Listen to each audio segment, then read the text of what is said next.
여기가 재개발이 가능성이 있다고 보는 사람들이 지금 많아졌어요. 그래서 지금 낙찰 다 받고 있잖아요. 높게, 시세보다 높게 낙찰 받는 경우도 있어요. 네, 물건이 없으니까. 지금 여기 주민들은 굉장히 긍정적으로 보고 있어요.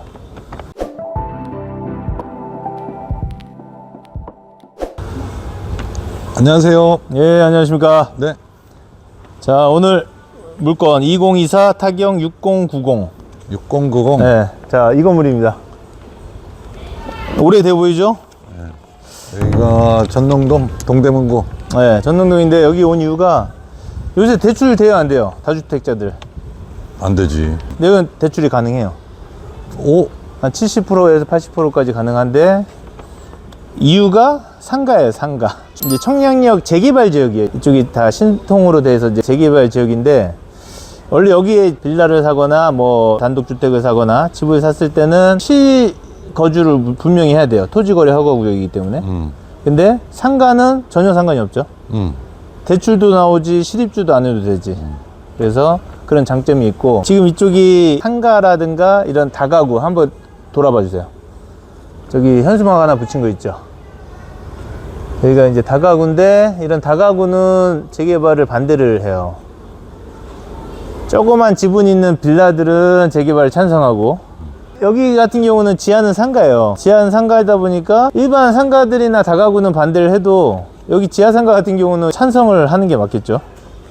장점을 먼저 한번 얘기해 줄게요. 장점은 이 일대가 신성통합기획으로 묶여 있고, 여기가 만약에 재개발이 된다라고 하면은 여기서 청량리역까지 도보로 한 15분 걸리고 회기역까지 한 10분 걸려요. 우리 여기 빌라 찍으러 많이 왔었잖아. 네. 예전에. 이 동네에 많이 나와가지고 왔었는데 다 높게 낙찰이 됐어요. 근데 그때 당시에는 대출이 됐을 때고, 여기가 전농 15구역이에요. 근데 여기 장점은 대지가 11.7평, 그 다음에 전용 평수가 30.8. 그리고 일반 빌라들은 보통 전용이 한 10평에서 15평 나오잖아요. 거기 한 2배 이상 크다, 지하다 보니까. 단점은 지하 상가다 보니까, 지하 상가 누가 솔직히 거들떠 봐요? 그렇지. 난 여기가 상가가 있을 거라고 전혀 아니, 생각을 더군다나 대로변에 있는 유동인구가 많은 지하 상가도 아니고 골목에 있는 지하 상가. 근데 주차가 안 될 줄 알았는데 앞에 주차할 수 있는 대수는 좀 있어요. 여기가 재개발 지역이라고 그랬죠. 상가면은 입주권이 안 나올 확률이 높죠. 일반 주택보다는 리스크가 큰 거죠. 어찌됐건. 한번 둘러보고, 그럼 어떻게 이거를 좀 요리해야 될지 한번 둘러보고 얘기하시죠. 자, 지하 1층. 뭐야? 물이 있네, 또. 안 계신 것 같은데, 지금 여기 물이 한번 봐요. 밑에 한번 보여주세요. 우리 경매 나온 물건지가 어디야? 여기야, 골드피크. 바닥이, 이게, 여기 한번 안에 보면 알겠지만, 지하기도 하고, 이제 이 복도에서 흐른 물 같아요. 근데 여기는 약간 층이 높죠. 한층 올라갔죠. 그래서 여기까지는 안 올라올 것 같긴 한데, 창고에 창고. 근데, 아, 그럼 이 두 개 합쳐서 그 평수구나? 네, 30평이니까 30.8평. 여기는 창고고 여기는 사무실 같이 쓰는 것 같아요. 제 안에는 못 보고 있는데, 여기 근데 거미줄도 먼지 많고 곰팡이도 쓸었죠. 여기 밑에는 물이 흥건한데 여기 바닥 밑에는 물은 없어요. 여기 한 단계 올라가기도 하고, 물은 새진 않는데 지금 사람이 관리를 안 하는 것 같아요. 그래서 지금 형편없다. 그냥 창고. 이 안에도 뭐가 하나 있는 것 같아요? 왼쪽?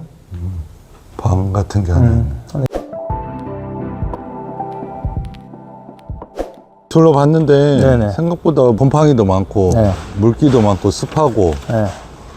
이걸 왜 왔냐고. 심란하죠. 도대체 무슨 생각으로 온 거야 여기를. 제가 여기 조사를 한번 해봤는데, 여기 주인이 5억에 일반 매물로 내놨어요. 5억에 내놨는데 안 팔려가지고 경매에 나와서 감정가 3억 9,700에서 두 번 유찰돼서 지금 2억 5,400이에요. 근데 제가 봤을 때는 지금 다주택자들이 지금 투자할 수 있는 물건이 많이 없어요. 그래서 이거를 만약에 투자했을 때는 그러면 어떻게 되냐. 투자 목적이야? 네, 주택수에 일단 포함이 안 되니까 매수하는 데는 전혀 지장은 없다. 그리고 대출이 80%까지도 가능하다.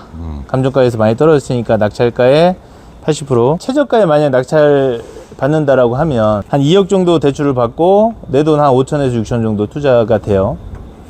그러면은 2억에 대한 이자가 한 70에서 한 80 정도 나오거든요. 30평에 임대료 한 7, 80 이자 정도는 나올 것 같아요. 임대료가.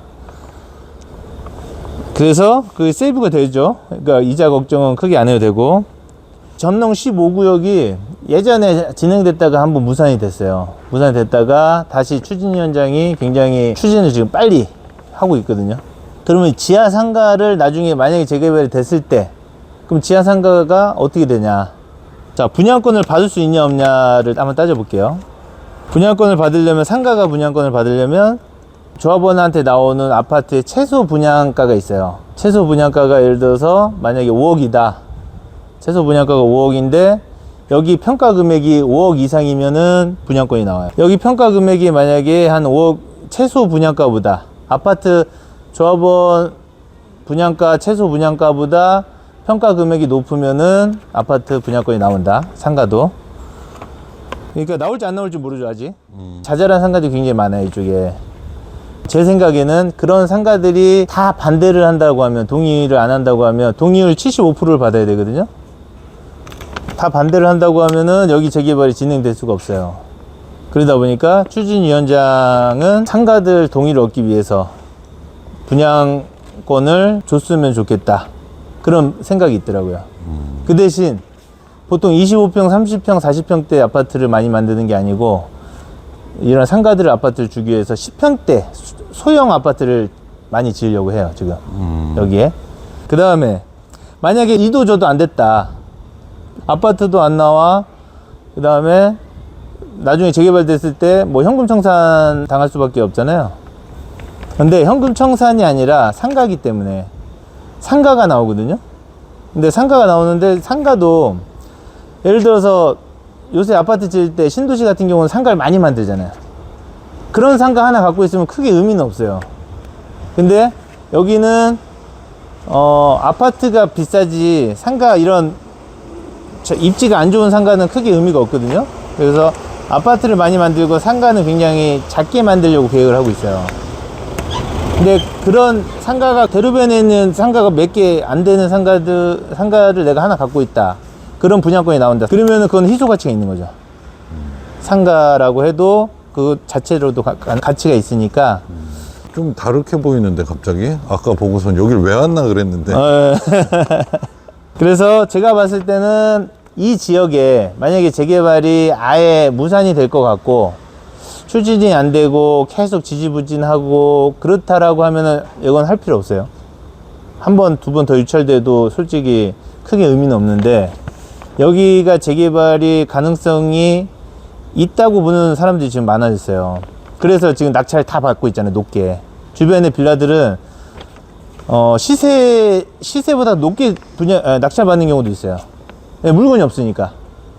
그만큼 재개발에 대한 지금 여기 주민들은 굉장히 긍정적으로 보고 있어요. 그래서 제가 처음에 말씀드렸듯이 다주택자들도 투자할 수 있고 대출도 가능하고 주택수에도 안 잡히니까 일단은 부담이 없고, 재개발만 된다라고 하면은 아파트도 나올 가능성이 뭐 높다고 할 수는 없어도 있고, 그 다음에 안 되면 상가라도 나오고, 현금 청산 받는다고 해도 지금 이 대지 지분하고 건물 평수면 충분히 지금 내가 투자한 금액 이상은 받는다. 오. 예, 약간 좀 모험이긴 합니다. 이쪽 재개발이 성공할 거라는 걸 베팅 하시는 분들은 투자를 해도 좋을 것 같아요. 오. 자, 깔끔하게 여기 청소하고 닥트 시설만 좀 잘 해놓으면 곰팡이나 이런 것도 관리만 하면 문제 없을 거예요. 오. 알겠습니다. 자, 그렇게 정리하겠습니다. 수고하셨습니다. 예, 고생하셨습니다.